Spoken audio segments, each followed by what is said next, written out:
And so I ask now, would anyone wish to share something with us?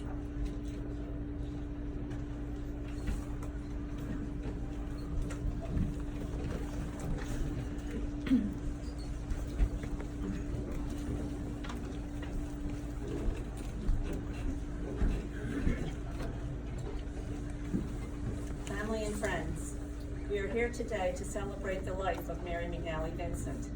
She was a daughter, a sister, a wife, a mother, a grandmother, an aunt, and a friend. Mary was born March 30th, 1948 at Germantown Hospital in Philadelphia. She lived in Philadelphia until the age of 3. Her family then moved to Delaware Township, which is present-day Cherry Hill, New Jersey. Mary was the third oldest of her 14 children born to John and Frances McNally. She attended Christ the King School for her elementary education and graduated from Camden Catholic High School in 1966. In 1965, Mary met the love of her life, Thomas Kennedy Vincent, at the Green Valley Ice Cream Shop in Westmont. They dated and enjoyed the free spirit of the 1960s, cruising in Tom's Volkswagen Bug.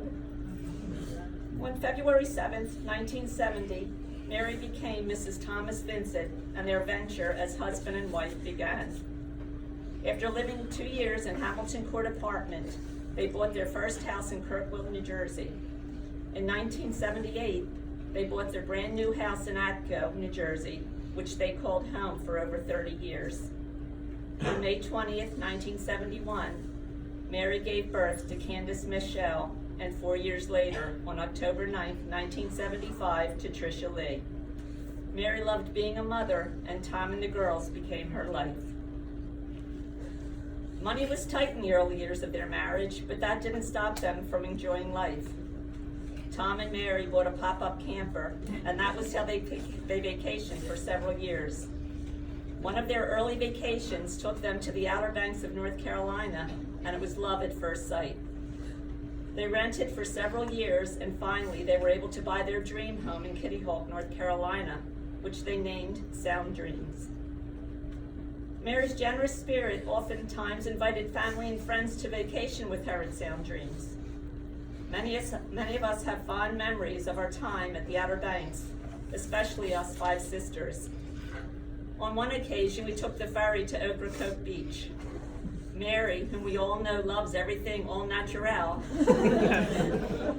insisted we go skinny dipping on the virtually empty beach. We will never forget this trip because the sea was rough. We took our bathing suits off in the ocean, but Patty couldn't get her bathing suit back on. She ran out of the water buck naked, tripping and falling in the sand. We laughed so hard our sides ached. This is just one of the many memories we will always cherish. Mary had many different jobs throughout her life. After high school, she worked at Aetna Insurance Company as a billing clerk. She also worked at various jobs while her girls were young. She sold souvenirs at Veterans Stadium, worked in the office at JCPenney's, was a greeter at Walmart, a bus driver for special ed children, and worked as a special ed aide in the public schools. Her job as a special ed aide led her to continue her education, and she received her degree in special ed at the age of 45. Mary was a dedicated special ed teacher for over 25 years. She retired from teaching in the Southampton School District at the age of 66. Bear with me. One of Mary's many joys was her grandchildren, Cassandra, Tommy, Teddy, Jude, and Jesse. They too enjoyed time at the Outer Banks. They also took many cruises, one being a trip to Europe.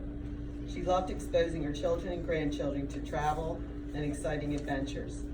Another one of Mary's joys was eating out. Mary and Tom would often drive miles and miles just to try a new restaurant. In true hippie style, she was all about 100% natural and organic foods. She loved to cook and try new recipes to share with her family and friends. We knew that when we went to her house for one of our sister luncheons, that we'd be in for a real treat.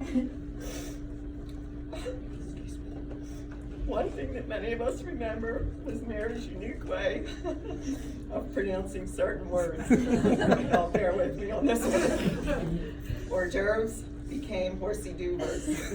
Bologna was bologna. Filet mignon was filet mignon, and there were many, many more. To this day, many of us continue to pronounce our words in true Mary fashion. She also had unique names to those closest to her. Gus was Dr. D. Teddy became Theo Delight. Great Uncle Don became Gud.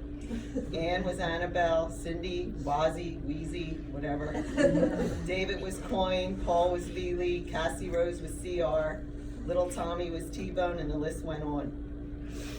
Mary's greatest joys was the time spent with her husband Tom.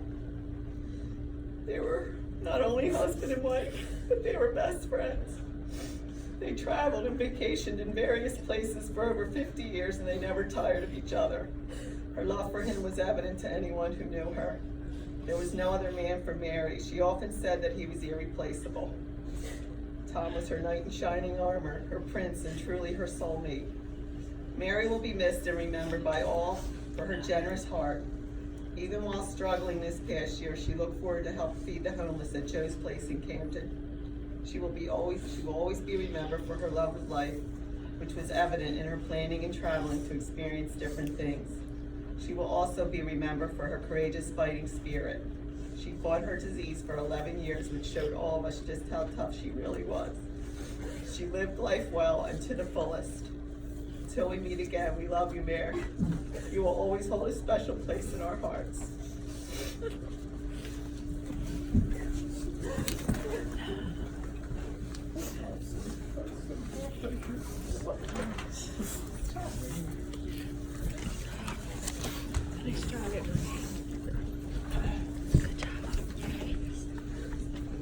Trash.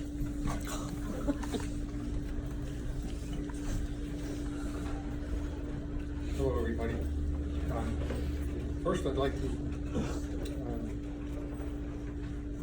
celebrate such a large crowd of people we have here. There's people standing in the back. It's like a Phillies World Series game. Trish asked me to deliver this and be brief about it. I'm going to abide by her wishes, I hope. I suppose I'm representing the brothers in this family. The four you saw standing here, by the way, are my four sisters, Mary's four sisters. I'm the second youngest child of the 14 that were mentioned. So I'll simply start by talking about the first memory I have of Mary. It's actually one of the earliest memories I have of my life. When I was about 5 or 6 years old, which made Mary about 18 or 19, Tom came over to take her out. And so, being the curious person I was, I asked her where she was going. Her reply was, in her true Mary hippie style, "Crazy, baby," she said. "Do you want to come?" I didn't know what crazy was at that young age, but I knew I wanted to come. Since then, I've learned a little bit more about what crazy means. And we all know the common meanings of crazy. But I also saw it as a shifting of perspective, a movement of understanding from this to that, from the notion that these things that now exist to the belief that these other things could exist. And that was what Mary was all about, I thought. In a metaphorical but more profound way, I came to understand this in as a transformative experience, a rebirth. Love, some could call it. But the hippies, the jazz men in the 20s, who actually invented the meaning of cool, called it crazy, baby. Do you want to come? This is as good a place as any to have a segue into my most recent conversation with my oldest sister. It involved perhaps the other meaning of crazy, or certainly another meaning. The times in which we live. Mary was a supporter of my feelings, my perspective. Okay, I'll say it. My craziness.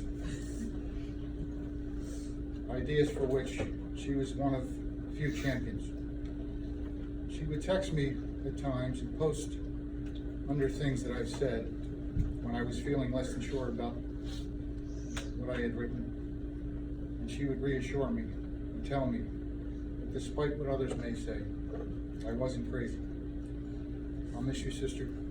Be at peace.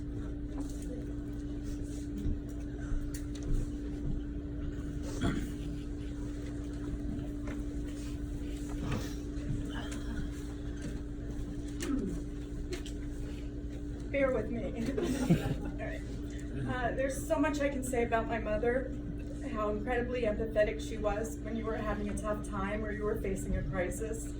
She was always the first person I would call if I needed reassurance or I just needed a sympathetic ear. I could say how courageous she was while struggling with a terminal disease for almost 11 years and she barely spoke the words as to how sick she really was. How passionate she was in her viewpoints. But the one thing that resonates with me the most was how much she instilled in my sister and I to always march to the beat of a different drummer, to think for ourselves, to be nonconformist, and to be proud.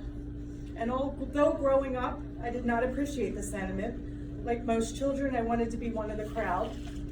As an adult, I relished in her being a free thinker and strived to follow her individualism. In a room full of people wearing beige, my mother was the one wearing the green polka dots, and for that, I couldn't love her anymore. There was a poem by Robert Frost that hung in my mother's living room for most of my childhood called The Road Not Taken, which I would love to read for her today.